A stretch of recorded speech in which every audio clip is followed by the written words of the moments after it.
The exegesis of this gospel is pretty complex, but Jesus is making the point that Satan still has his realm where he is active and strong, but someone stronger than he has come along, and it is the Lord himself to announce the breaking in of the kingdom.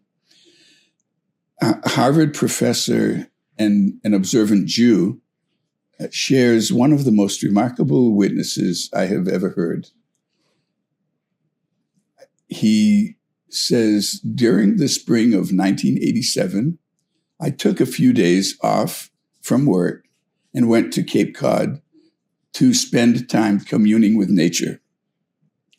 I was walking in the early morning in the woods just back from the beach when God intervened dramatically and distinctly into my life to pull me back and put me on the right path.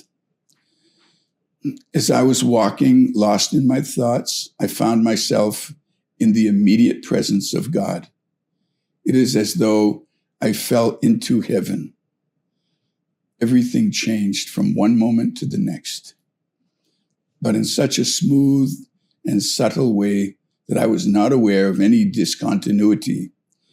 I felt myself in the immediate presence of God, and I was aware of his infinite majesty and of his infinite and personal love for me. I saw my life as though I was looking back on it after death in his presence, and I could see everything which I would be happy about and everything which I would wish I had done differently. I saw that every action I had ever done mattered, for good or for evil. I saw that everything which had ever happened in my life had been perfectly designed for my own good from the infinitely wise and loving hand of God, not only including, but especially those things which I, at the time, thought had been the greatest catastrophes.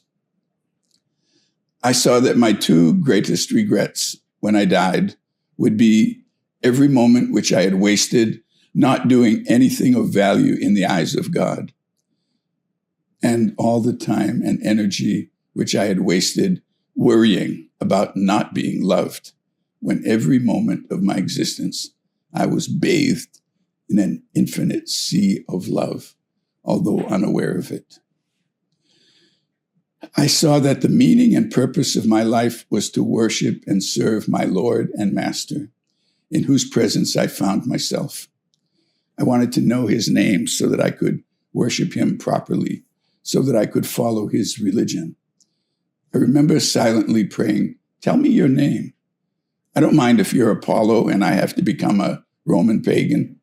I don't mind if you're Krishna and I have to become a Hindu. I don't mind if you're Buddha and I have to become a Buddhist. As long as you're not Christ and I have to become a Christian." Not surprisingly, he did not tell me his name. Yet every night before going to sleep, I would say a short prayer to know the name of my Lord and Master and God, whom I had met on the beach.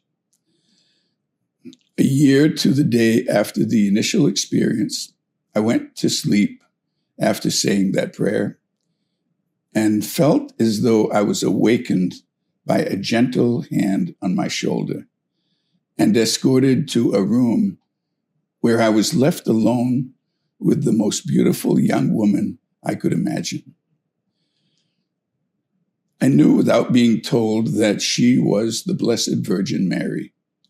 I felt entirely awake, and my memory is as though I had been awake, although I was dreaming. I remember my first reaction, standing there, awed by her presence and grandeur. I was wishing that I knew at least the Hail Mary so that I could honor her. She offered to answer any questions I had. I remember thinking about what to ask, asking the questions and her answers. After speaking to me a while longer, the audience with her was ended. When I woke the next morning, I was hopelessly in love with the Blessed Virgin Mary. And I knew that the God I had met on the beach was Christ, and that all I wanted was to be as much of and as good a Christian as possible. I still did not know anything about Christianity, nor the difference between the Catholic Church and the hundreds of Protestant denominations. It took me another 2 years or so to find my way to the Catholic Church, guided by my love and reverence for the Blessed Virgin Mary. I will never know this side of heaven whose prayers and sacrifices purchased the graces for me, for my entirely unsought after, and undeserved conversion. But I can only thank them profoundly. That's a true story. And this man now goes around the country speaking about his faith and his conversion. And there's a lot in there. So, but thank Mary, thank our Lord Jesus Christ for touching all of our lives this Lent.